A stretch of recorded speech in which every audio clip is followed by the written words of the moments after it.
Look at all this loot! DJ, none for you!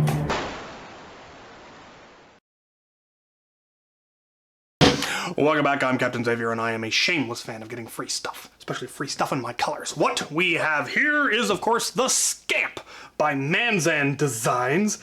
He reached out to me a long time ago, actually, and offered to send me one, and then before he got around to sending me one, it got featured in This Week in Nerf, and he was flooded with sales.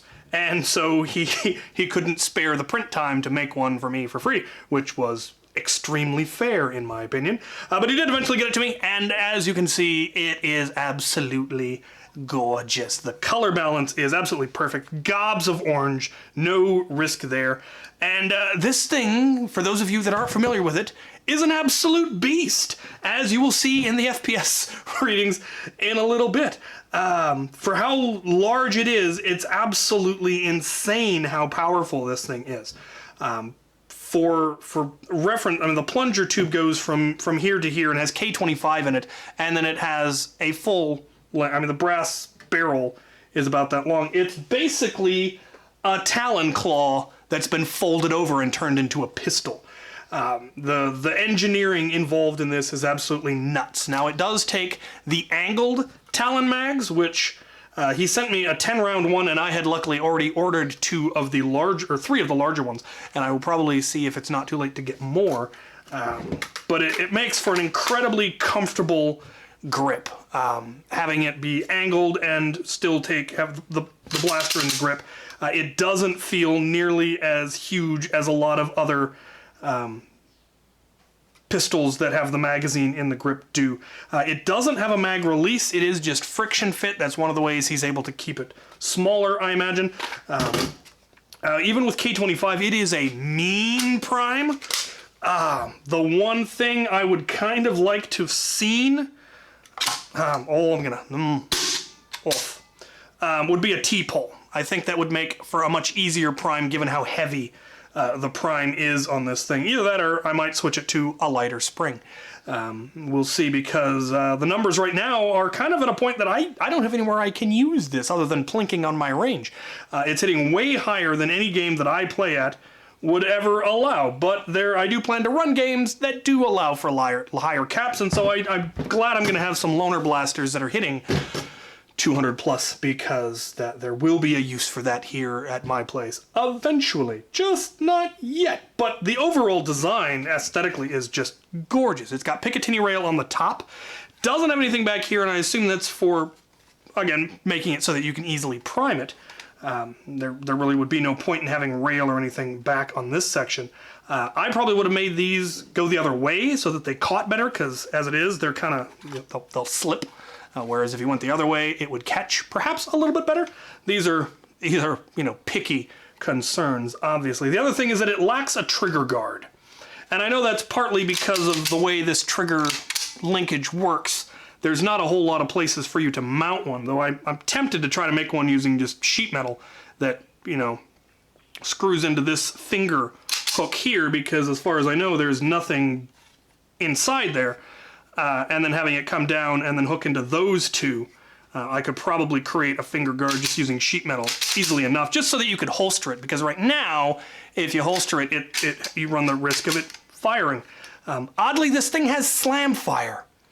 And I don't think that was actually really as much an engineering choice where they went out of their way of, we want this pistol to have slam fire, so much as it's just an inherent feature of the whole reverse plunger firing priming weirdness that is this design, which unfortunately means you can't deprime it, which, that's you never want to dry fire something this powerful.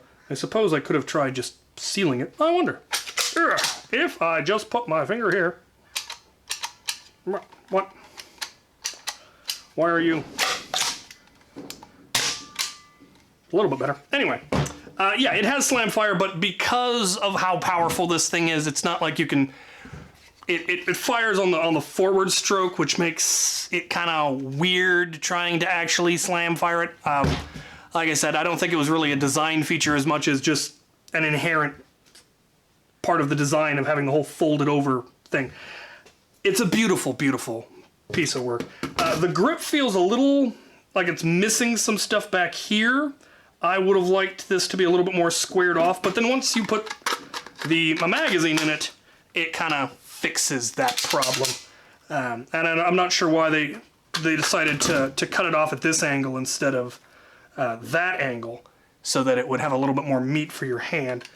Aesthetic choices, I'm sure they probably had a reason. Either they thought it looked better, or there was some detail that I don't understand as to why they chose that. Again, these are all petty little, you know, if I had to dig to find anything that I could say bad about this, but the power that this thing has and the size that it has is absolutely ridiculous. Let's take a look at those numbers and then take it to the range. All right, this thing has a beastly prime, but let's see what it's got. I think it's only got K25 in it, and it's still mean to prime. I wish it had a T-pull. I think that would make it much less painful. That weird angle on the wrist is what's, I think, causing me so much trouble. Anyway, let's see what this thing's coming in at. 221. 236.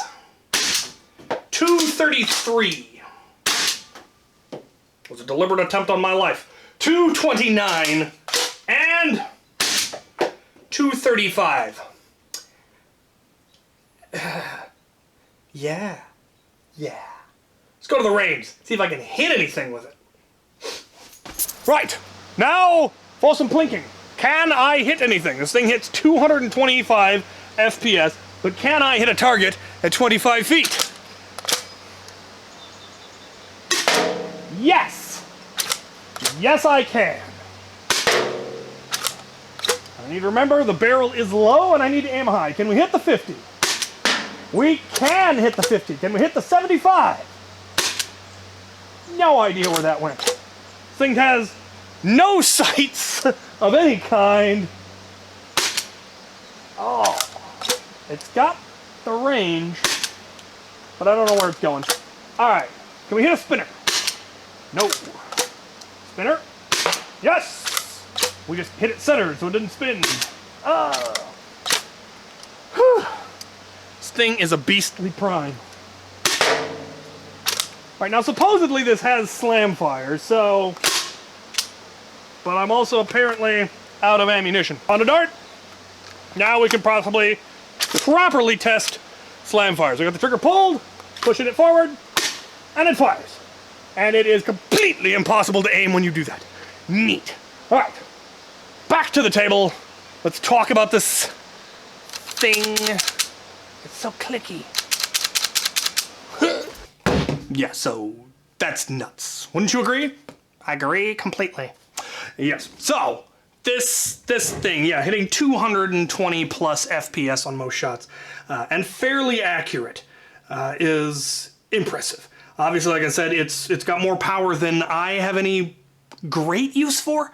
I do plan to run high cap events here, and it'll be nice to have loners, and I will probably get in on some of those, and so having that high-powered sidearm is nice.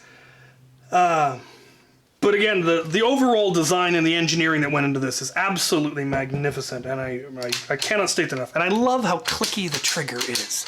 I like a clicky trigger, and that is fascinating. Yeah, the little things that I could complain about, the grip shape, the T-pull, things like that are really, yeah, minuscule. It is a beautiful, beautiful design from Manzan Designs. Links will be, of course, down in the description to their Etsy page. They have fully built kits, parts kits. They also have a long arm, the Ruffian. All of their design is great. Their prices are ridiculously good, honestly. And yeah, you should definitely check them out. Get yourself one if you're looking for a really high-powered pistol. I'm definitely gonna probably at some point. I'm sure I could take it apart and try to put a lighter spring in, but I'm not sure I wanna. I'm just not sure. Anyway, as always, thank you Manzan Designs for sending me this magnificent and beautiful piece of hardware, and thank you guys for watching.